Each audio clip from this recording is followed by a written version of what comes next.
കേരള ചരിത്രത്തിന്റെ സാഹിത്യ സ്രോതസ്സുകൾ. കേരളത്തെക്കുറിച്ച് പരാമർശമുള്ള ഏറ്റവും പഴയ സംസ്കൃത കൃതി ഐതരേയ ആരണ്യകം. പൂർണ്ണമായും മലയാള ഭാഷയിൽ അച്ചടിച്ച ആദ്യത്തെ ഗ്രന്ഥം സംക്ഷേപ വേദാർത്ഥം. സംക്ഷേപ വേദാർത്ഥം രചിച്ചത് ക്ലെമന്റ് പിയാനിയസ്. 1772 റോമിൽ നിന്ന് പ്രകാശനം ചെയ്തു. മലയാളത്തിലെ ആദ്യത്തെ സഞ്ചാര വിവരണം വർത്തമാന പുസ്തകം അഥവാ റോമായാത്ര. വർത്തമാന പുസ്തകം രചിച്ചത് പാറമേക്കൽ തോമാ കത്തനാർ. മലയാള ലിപി അച്ചടിച്ച ആദ്യ ഗ്രന്ഥം ഹോർത്തൂസ് മലബാറിക്കസ്. ലത്തീൻ ഭാഷയിലെ ഹോർത്തൂസ് മലബാറിക്കസ് 1678 1703 ഇടയ്ക്ക് ഡച്ചു നേതൃത്വത്തിൽ ആംസ്റ്റർഡാമിൽ നിന്നും പ്രസിദ്ധപ്പെടുത്തി. കേരളത്തെക്കുറിച്ച് പരാമർശിക്കുന്ന കാളിദാസ കൃതി രഘുവംശം. കേരളത്തെ സൂചിപ്പിക്കുന്ന അശോക ചക്രവർത്തിയുടെ ശിലാസനങ്ങൾ 2:13. കേരളത്തെക്കുറിച്ച് പരാമർശമുള്ള പുരാണങ്ങൾ വായുപുരാണം, മത്സ്യപുരാണം, പത്മപുരാണം, സ്കന്ദപുരാണം, മാർക്കണ്ഡേയ പുരാണം. പുരാതന കേരളത്തിലേക്ക് വെളിച്ചം വീശുന്ന പ്രധാന ഗ്രന്ഥങ്ങൾ: കേരള പഴമ, കേരള മാഹാത്മ്യം, കേരളോൽപ്പത്തി, കേരള ദേശധർമ്മം, മൂഷകവംശം, ഉണ്ണുനൂലി സന്ദേശം, ഉണ്ണിയാടി ചരിതം, ഉണ്ണുചിരുദേവി ചരിതം, മലബാർ മാനുവൽ, ഹോർത്തൂസ് മലബാറിക്കസ്. മലയാള ഭാഷാ ചരിത്രത്തിൽ ഏറ്റവും പഴക്കം ചെന്ന കൃതിയായി കണക്കാക്കപ്പെടുന്നത് രാമചരിതം ചീരാമൻ. രാമായണത്തിലെ യുദ്ധകാണ്ഡത്തിന് പ്രാധാന്യം നൽകി രചിക്കപ്പെട്ടു. രാമചരിതം രചിക്കപ്പെട്ട കാലഘട്ടം 12-ാം നൂറ്റാണ്ട്. കോഴിക്കോട് തുറമുഖത്തെക്കുറിച്ച് പ്രതിപാദിക്കുന്ന ഉദണ്ഡ ശാസ്ത്രികൾ രചിച്ച കാവ്യം കോകില സന്ദേശം. കോഴിക്കോട് തുറമുഖത്തെക്കുറിച്ച് പ്രതിപാദിക്കുന്ന ഉദണ്ഡശാസ്ത്രികൾ രചിച്ച കാവ്യം കോകില സന്ദേശം. ഏക ഭാഷ സംസാരിക്കുന്ന മലയാളി സമൂഹത്തെക്കുറിച്ച് പ്രതിപാദിക്കുന്ന കാവ്യം ലീലാതിലകം. 1878 ശങ്കുമേനോൻ പ്രസിദ്ധപ്പെടുത്തിയ തിരുവിതാംകൂർ ചരിത്രം ഹിസ്റ്ററി ഓഫ് ട്രാവൻകൂർ ആണ് ആദ്യമായി ഇംഗ്ലീഷ് ഭാഷയിലുണ്ടായ കേരള ചരിത്ര ഗ്രന്ഥം. നിരണം കവികൾ രാമപ്പണിക്കർ, മാധവപ്പണിക്കർ, ശങ്കരപ്പണിക്കർ. കണ്ണശ പണിക്കർ എന്ന പ്രശസ്തനായ നിരണത്ത് രാമപ്പണിക്കരാണ് ഇവരിൽ പ്രമുഖൻ. രാമപ്പണിക്കരുടെ കൃതികൾ കണ്ണശ രാമായണം, ഭാരതം, ഭാഗവതം, ശിവരാത്രി മാഹാത്മ്യം. ഭഗവത്ഗീത രചിച്ചത് മാധവപ്പണിക്കർ. ഭാരതമാല രചിച്ചത് ശങ്കരപ്പണിക്കർ. ചമ്പുക്കളും സന്ദേശകാവ്യങ്ങളും ശൃംഗാരത്തിന് പ്രാധാന്യം നൽകിയപ്പോൾ നിരണം കവികൾ മാതാത്മ കവിതയെ പുനഃപ്രതിഷ്ഠിച്ചു. കൃഷ്ണഗാഥ രചിച്ചത് ചെറുശ്ശേരി 15-ാം ശതകത്തിൽ. ഉദയവർമ്മൻ കോലത്തിരിയുടെ സദസ്യനായി ഇരുന്നു ചെറുശ്ശേരി.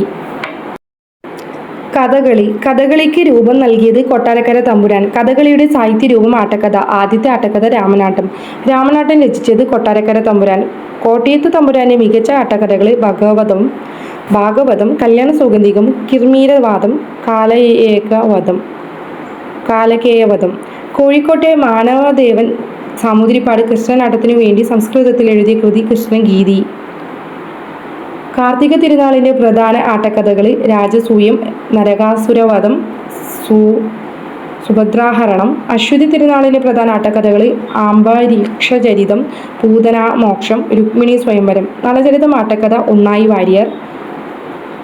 കീചകവധം, ഉത്തരാസ്വയംവരം, യക്ഷഗാനം എന്നിവ രചിച്ചത് ഇഴയമ്മൻ തമ്പി.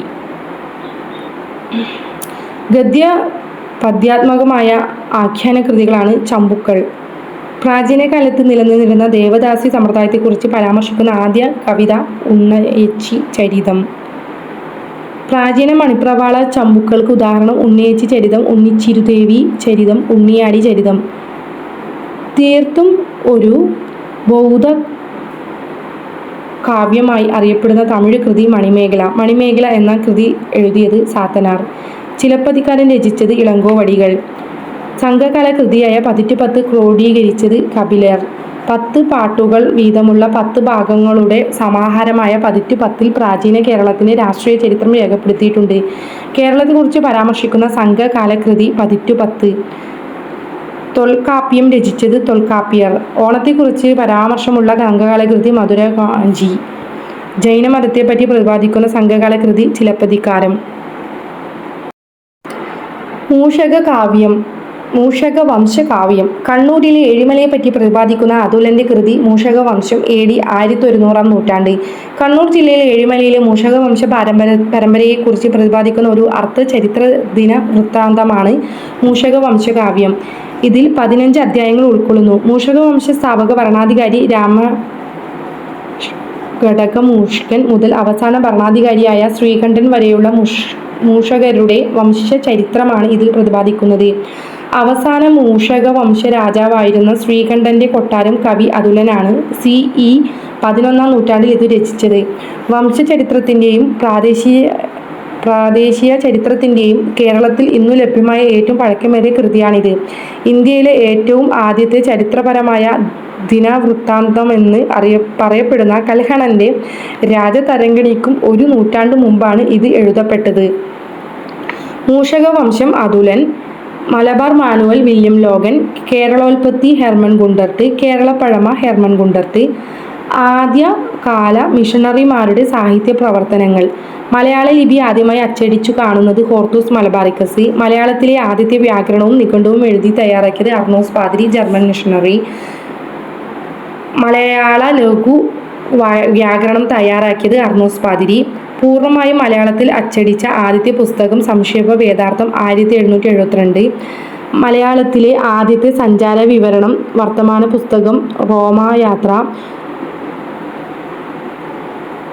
സ്തോത്രചരിതം, ദേവഷർഗുണം, കൂദാശ പുസ്തകം എന്നീ കൃതികൾ രചിച്ചത് ഫാദർ ബർത്തലോമിയോ. ഹെർമൻ ഗുണ്ടർട്ടിൻ്റെ പത്രങ്ങൾ രാജ്യസമാചാരം 1847, പശ്ചിമോദയം, കേരളപ്പഴമ എന്ന ഗ്രന്ഥത്തിൻ്റെ കർത്താവ് ഹെർമൻ ഗുണ്ടർട്ട്. രാജ്യസമാചാരവും പശ്ചിമോദയം 1847 ഹെർമൻ ഗുണ്ടർട്ട് രചിച്ചത്. കേരളപ്പഴമ എന്ന ഗ്രന്ഥത്തിൻ്റെ കർത്താവും ഹെർമൻ ഗുണ്ടർട്ട് തന്നെയാണ്. ആദ്യ ഇംഗ്ലീഷ് മലയാള നിഘണ്ടു തയ്യാറാക്കിയത് ബെഞ്ചമിൻ ബെയ്ലി 1846. ചർച്ച് മിഷൻ്റെ സൊസൈറ്റിയിലെ അംഗമാണ്. ആദ്യ മലയാളം ഇംഗ്ലീഷ് നിഘണ്ടു തയ്യാറാക്കിയത് ഡോക്ടർ ഹെർമൻ ഗുണ്ടർട്ട്. കോട്ടയത്ത് CMS പ്രസ് സ്ഥാപിച്ചത് ബെഞ്ചമിൻ ബെയ്ലി. മലയാളത്തിലെ ആദ്യ ആധികാരിക വ്യാകരണ ഗ്രന്ഥം തയ്യാറാക്കിയത് രാജ്യസമാചാരം 1847. പശ്ചിമോദയം എന്നീ പത്രങ്ങൾ ആരംഭിച്ചത് മലയാളം ഇംഗ്ലീഷ് നിഘണ്ടു ആരംഭിച്ചതും ഹെർമൻ ഗുണ്ടർട്ട് തന്നെയാണ്.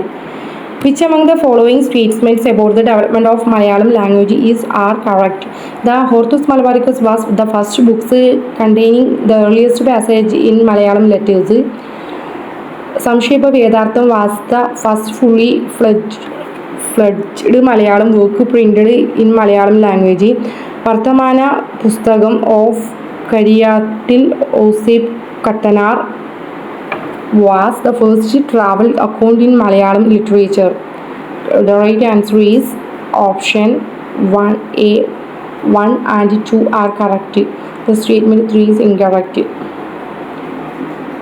Which among the following is the first printing press in Kerala?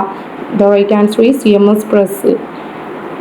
Which is the first literary text that mentions the Kerala language? Option A Leelathilakam. Jnananikshepam എന്ന വാർത്താപത്രം, മാഗസിൻ എന്നിവയുമായി ബന്ധപ്പെട്ട് തയ്യാറാക്കപ്പെടുന്ന പ്രസ്താവനകൾ ഏതാണ് ശരി? പ്രസ്താവന 1. ഇത് 1848 മുതൽ കോട്ടയം CMS പ്രസ്സിൽ നിന്ന് പ്രസിദ്ധീകരിക്കാൻ തുടങ്ങി. പ്രസ്താവന 2. ഏറ്റവും കൂടുതൽ കാലം മുടക്കം കൂടാതെ പ്രസിദ്ധീകരിച്ച വർത്തമാന പത്രമാണിത്. പ്രസ്താവന 3. ജ്ഞാനനിക്ഷേപം എന്ന പത്രത്തിൻ്റെ ആദ്യ പത്രാധിപൻ ബെഞ്ചമിൻ ബെയ്ലി ആയിരുന്നു. പ്രസ്താവന 4. പുല്ലേലി കുഞ്ഞ് എന്ന നോവൽ ആദ്യം പ്രസിദ്ധീകരിച്ചത് ജ്ഞാനനിക്ഷേപത്തിലാണ്. ശരി ഉത്തരം പ്രസ്താവന 1, 3, 4 മാത്രം. 2 തെറ്റാണ്, ബാക്കിയെല്ലാം ശരിയാണ്. അതായത് ഏറ്റവും കൂടുതൽ കാലം മുടക്കം കൂടാതെ പ്രസിദ്ധീകരിച്ച വർത്തമാന പത്രമാണിത് എന്ന് പറഞ്ഞ പ്രസ്താവന തെറ്റാണ്. 1 ശരിയാണ്. 1948 മുതൽ കോട്ടയം CMS പ്രസ് നിന്ന് പ്രസിദ്ധീകരണം തുടങ്ങി. ശരിയാണ്. 3 ശരിയാണ്. ജ്ഞാനനിക്ഷേപം എന്ന പത്രത്തിൻ്റെ ആദ്യ പത്രാധിപൻ ബെഞ്ചമിൻ ബെയ്ലി ആയിരുന്നു. ശരിയാണ്. 4. പുല്ലേലി കുഞ്ഞി എന്ന നോവൽ ആദ്യം പ്രസിദ്ധീകരിച്ചത് ജ്ഞാനനിക്ഷേപത്തിലാണ്. ഇതൊക്കെ ശരിയാണ്. സംസ്കൃത അക്ഷരമാല മലയാളത്തിൽ സ്വീകരിക്കുന്നതിനും മുമ്പുള്ളതും ഭാഷയുടെ ആദ്യ രൂപത്തെ പ്രതിഫലിപ്പിക്കുന്നതുമായ ഒരു കൃതിയാണ് രാമചരിതം എന്ന് അഭിപ്രായപ്പെട്ടത് ആര്? ശരി ഉത്തരം ഡോക്ടർ ഹെർമൻ ഗുണ്ടർട്ട്. വിദ്യാസംഗ്രമം മാസിക പ്രസിദ്ധീകരിച്ച വർഷം 1864. വിദ്യാധനം സർവ്വധർമ്മ പ്രധാനം എന്ന മുദ്രാവാക്യത്തിന് അടിസ്ഥാനമാക്കി പ്രവർത്തിച്ചിരുന്ന മലയാളത്തിലെ മാസിക ഏത്? ജ്ഞാനനിക്ഷേപം. ഭാഷാശാസ്ത്ര വിവേകം എന്ന ഗ്രന്ഥം എഴുതിയത് ആര്? Doctor KM Prabhakara Warrier. ഭാഷാ സംക്രമവാദം അവതരിപ്പിച്ചത് CL ആന്റണി. കേരള പാണിനിയും ഒന്നാം പതിപ്പ് പ്രസിദ്ധീകരിച്ച വർഷം 1896. സർവഭാഷാ വ്യാകരണം യൂണിവേഴ്സൽ ഗ്രാമർ എന്ന ആശയം ആരംഭിച്ചത് നോം ചോംസ്കി. ആദ്യത്തെ മലയാള സാഹിത്യ ചരിത്ര ഗ്രന്ഥം ഏത്? മലയാള ഭാഷാ ചരിത്രം. വിദ്യാവിനോദിനിയുടെ പ്രഥമ പത്രാധിപർ ആരാണ്? CP അച്യുതമേനോൻ. ഇളങ്കോവടികളുടെ ആസ്ഥാനമായിരുന്ന എന്നു കരുതപ്പെടുന്നത് തൃക്കണാമതിലകം. തൃക്കണാമതിലകമാണ് ഇളങ്കോവടികളുടെ ആസ്ഥാനമായി എന്ന് കരുതപ്പെടുന്നത്. താഴെ തന്നിരിക്കുന്ന പ്രസ്താവനകളിൽ ഹെർമൻ ഗുണ്ടർട്ടുമായി ബന്ധപ്പെട്ടത് ഏത്? പ്രസ്താവന 1, ഹെർമൻ ഗുണ്ടർട്ട് ചർച്ച് മിഷൻ സൊസൈറ്റിയിലെ അംഗമായിരുന്നു. പ്രസ്താവന 2, രാജ്യസമാചാരം, പശ്ചിമോദ്യമം എന്നീ പേരുകളിൽ 2 മലയാള പത്രങ്ങൾ ആരംഭിച്ചു. പ്രസ്താവന 3, 1946 ഇംഗ്ലീഷ് മലയാളം നിഘണ്ടു പ്രസിദ്ധീകരിച്ചു. പ്രസ്താവന 4, മലയാളത്തിലെ ആദ്യത്തെ നിഘണ്ടുവും വ്യാകരണ ഗ്രന്ഥവും തയ്യാറാക്കി. ഇതിൽ ശരിയായ ഉത്തരം ഹെർമൻ ഗുണ്ടർട്ടുമായി ബന്ധപ്പെട്ടത് ഏത് പ്രസ്താവനകൾ താഴെ തന്നിരിക്കുന്നത്? ശരി ഉത്തരം ഓപ്ഷൻ ആൻസർ എ 2 മാത്രം. അതായത് രാജ്യസമാചാരം, പശ്ചിമോദ്യമം എന്നീ പേരുകളിൽ 2 മലയാള പത്രങ്ങൾ പ്രസിദ്ധീകരിച്ചു എന്നുള്ളതാണ് ഹെർമൻ ഗുണ്ടർട്ടുമായി ബന്ധപ്പെട്ട ശരിയായ പ്രസ്താവന എന്ന് പറയുന്നത്. കേരള ചരിത്രവുമായി ബന്ധപ്പെട്ട് രചയിതാക്കൾ: പുസ്തകം കേരള ചരിത്രം, കേരള രാഷ്ട്രീയ ചരിത്രം, കേരള സംസ്കാരം, കേരള ചരിത്രശില്പികൾ, പുന്നപ്ര വയലാറും കേരള ചരിത്രം. ഇതിൻ്റെയൊക്കെ രചയിതാവ് എന്ന് പറയുന്നത് എ ശ്രീധര മേനോൻ. തിരുവിതാംകൂർ ചരിത്രം പി ശങ്കുണ്ണി മേനോൻ. കേരളത്തിൻ്റെ ഇന്നലകൾ കെ.എൻ. ഗണേഷ്. കേരള ചരിത്രവും സമൂഹ രൂപീകരണവും കെ.കെ. കൊച്ച്. കേരള ചരിത്രം സത്യവും മിഥ്യയും ചരിത്രധാര ചേരനാട്ടു ചിത്രശകലങ്ങൾ. കേരള ചരിത്രത്തിന് ഒരു മുഖവുര ടി.എച്ച്. പി. ചെന്താരശ്ശേരി. കേരള ചരിത്രത്തിലെ 10 കള്ളക്കഥകൾ. കേരള ചരിത്രത്തിലെ അടിസ്ഥാന ശിലകൾ എം.ജി.എസ്. നാരായണൻ. അടിസ്ഥാന ശിലകളും എം.ജി.എസ്. നാരായണൻ്റെ തന്നെയാണ്. മതിലകം രേഖകൾ എസ്. ഉമാ മഹേശ്വരി. റിബൽ സുൽത്താൻ more. ദന്തസിംഹാസനം Manu S. Pillai. Marthanda Varma Dharmaraja Ramaraja Bahadur CV. Raman Pillai. Kerala ചരിത്രത്തിലെ ചില വിസ്മൃതാധ്യായങ്ങൾ അടൂർ രാമചന്ദ്രൻ നായർ. കേരളത്തിൻ്റെ സാംസ്കാരിക ചരിത്രം പി.കെ. ഗോപാലകൃഷ്ണൻ. കേരള ചരിത്ര വിചാരം സി.കെ. കരീം. കോൺഗ്രസും കേരളവും എ.കെ. പിള്ള. ജാതിവ്യവസ്ഥയും ചരിത്രവും പി.കെ. ബാലകൃഷ്ണൻ. കേരള ചരിത്രത്തിലെ ചില അജ്ഞാത ഭാഗങ്ങൾ കേരളവും ബുദ്ധമതവും എസ്. ശങ്കു അയ്യർ. കേരള മുസ്ലിം ചരിത്രം പി.കെ. സെയ്തു മുഹമ്മദ്. ചേരൻ വഞ്ചി ഡോക്ടർ എസ്. കൃഷ്ണസ്വാമി അയ്യർ. തിരുവിതാംകൂറിലെ പൂർവ്വകാല രാജാക്കന്മാർ പി. സുന്ദരപിള്ള. സംഘകാലത്തെ ചേര രാജാക്കന്മാർ കെ.ജി. ശേഷയ്യർ. സംഘകാലത്തെ ചേര രാജാക്കന്മാർ കെ.ജി. ശേഷയ്യർ. Malabar manual William Logan. Travancore street manual നാഗം അയ്യ. Cochin street manual C. Achutha Menon. കേരളത്തിലെ പോർച്ചുഗീസ് അതിക്രമങ്ങളെക്കുറിച്ച് പ്രതിപാദിക്കുന്ന കൃതി തുഫത്തുൽ മുജാഹിദീൻ.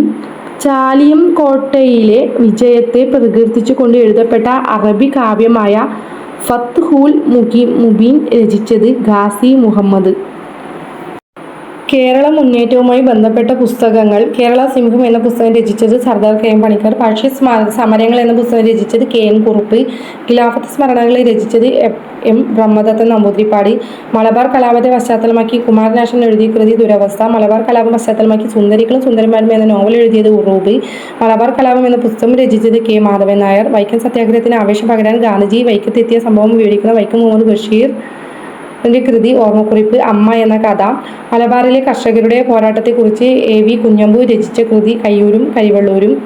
കയ്യൂർ സമരം ചരിത്രം രചിച്ചത് വി.വി. കുഞ്ഞമ്പു. കയ്യൂർ സമരത്തെ ആസ്പദമാക്കി ചിരസ്മരണ നോവൽ രചിച്ചത് നിരഞ്ജന. കീഴരിയൂർ ബോംബ് കേസുമായി ബന്ധപ്പെട്ട് ഇരുമ്പഴിക്കുള്ളിൽ എന്ന ഗ്രന്ഥം രചിച്ചത് വി.കെ. കേശവൻ നായർ. പുന്നപ്ര വയലാർ സമരത്തെ പശ്ചാത്തലമാക്കി പി. കേശവദേവ് രചിച്ച നോവൽ ഉലക്ക. പുന്നപ്ര വയലാർ സമരത്തെ പശ്ചാത്തലമാക്കി തകഴി ശിവശങ്കരപിള്ള രചിച്ച നോവൽ തലയോട്.